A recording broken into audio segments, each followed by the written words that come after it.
So Operation Cinder was one of the darkest moments in the history of the Empire, which says a lot because we're talking about the Galactic Empire. Today we'll talk about the Emperor's secret plan for the galaxy after his death. I'm Colin, and this is Sci-Fi Deep Dive.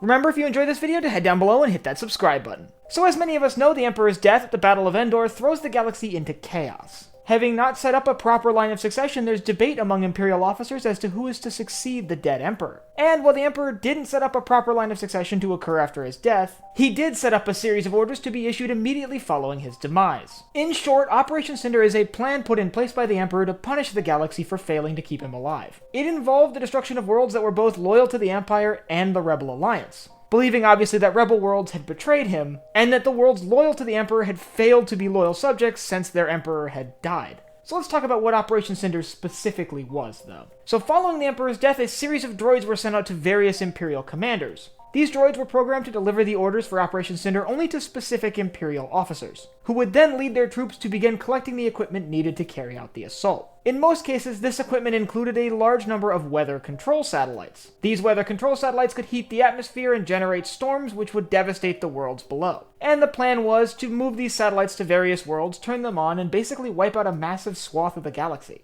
We see these weapons used obviously against worlds that were loyal to the Rebel Alliance, places like Naboo, for example, which is the homeworld of many Rebel leaders, and also worlds that were loyal to the Empire. One of the best examples of this is Vardos, a world that was furiously loyal to the Emperor and home to an Imperial military academy that had trained some of the Empire's brightest minds.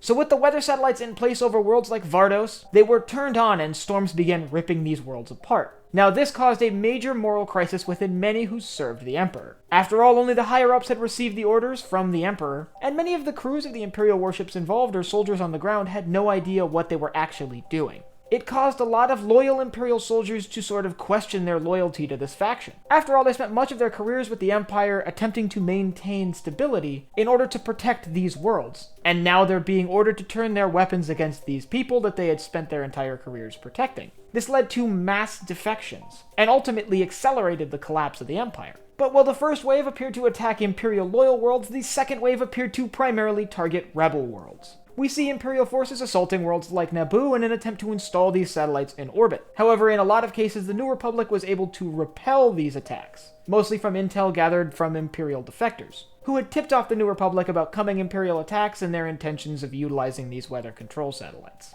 While Operation Cinder would have mixed success across the galaxy, ultimately being more successful on Imperial loyal worlds which didn't have the support of the New Republic, it would become one of many black marks on the history of the Empire. As I mentioned, this would lead to many Imperial loyalists defecting from the Empire, and some even joining the New Republic. These defectors would take lots of military hardware and equipment with them, which would ultimately leave the Empire undersupplied for the remainder of the war. And that may be one of the reasons why the Empire fell so quickly. As we see in the most recent episode of The Mandalorian, many Imperial personnel who are still serving the Imperial remnant 6 years after the Battle of Endor view Operation Cinder as a positive thing, a moment of glory where they avenged their dead Emperor. And after all, that's what they were led to believe. These orders had come from the Emperor himself, and to many of the officers were seen as the last wishes of their dead Emperor, to whom many of these officers were fiercely loyal. Ultimately, though, Operation Cinder failed to achieve the objectives of bringing the entire galaxy to its knees, and ultimately served to accelerate the collapse of the Empire, eventually leading to its ultimate defeat at the Battle of Jakku less than a year after Operation Cinder, and the signing of the Galactic Concordance, which saw the Empire officially surrendering to the New Republic.